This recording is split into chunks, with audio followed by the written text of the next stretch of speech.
സാങ്കേതിക തകരാർ സംഭവിച്ച് കുടുങ്ങിപ്പോയ ഇന്ത്യൻ ചരക്ക് കപ്പലിന് പാക് നാവികസേന സഹായം എത്തിച്ചു. കടലിൽ വെച്ച് എഞ്ചിൻ നിലച്ച MV ഗൗതം എന്ന കപ്പലിനാണ് പാക് നാവികസേനയുടെ നിരീക്ഷണ കപ്പൽ രക്ഷയ്ക്കെത്തിയത്. ഗുജറാത്തിലെ പോർബന്തറിൽ നിന്ന് മസ്കറ്റിലേക്ക് പോവുകയായിരുന്നു കപ്പൽ. എഞ്ചിൻ പ്രവർത്തനരഹിതമായതിനെ തുടർന്ന് കപ്പൽ കടലിൽ നിയന്ത്രണം നഷ്ടപ്പെട്ട് ഒഴുകി. ഇതിന് പിന്നാലെയാണ് കപ്പലിൽ നിന്ന് അടിയന്തര സഹായ അഭ്യർത്ഥന പുറപ്പെടുവിച്ചത്. 6 ഇന്ത്യക്കാരും ഒരു ഇന്തോനേഷ്യക്കാരനുമാണ് കപ്പലിൽ ഉണ്ടായിരുന്നത്. സഹായ അഭ്യർത്ഥന ആദ്യം മുംബൈയിലെ മാരിടൈം റെസ്ക്യൂ കോർഡിനേഷൻ സെന്ററിലാണ് എത്തിച്ചത്.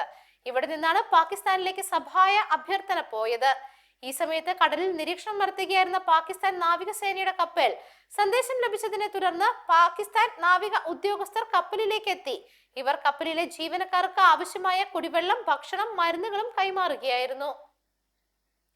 കടലിലെ അപകടകരമായ സാഹചര്യങ്ങളിൽ അന്താരാഷ്ട്ര മാനദണ്ഡങ്ങൾ പാലിച്ചാണ് പാകിസ്ഥാൻ സഹായം നൽകിയത്. ഇന്ത്യയുമായുള്ള വൈരാഗ്യത്തിനിടയിലും ഇന്ത്യൻ കപ്പലിന് സഹായം എത്തിച്ച പാകിസ്ഥാൻ നാവികസേനയുടെ നടപടി വലിയ ശ്രദ്ധ നേടിയിട്ടുണ്ട്. News desk Magnavision.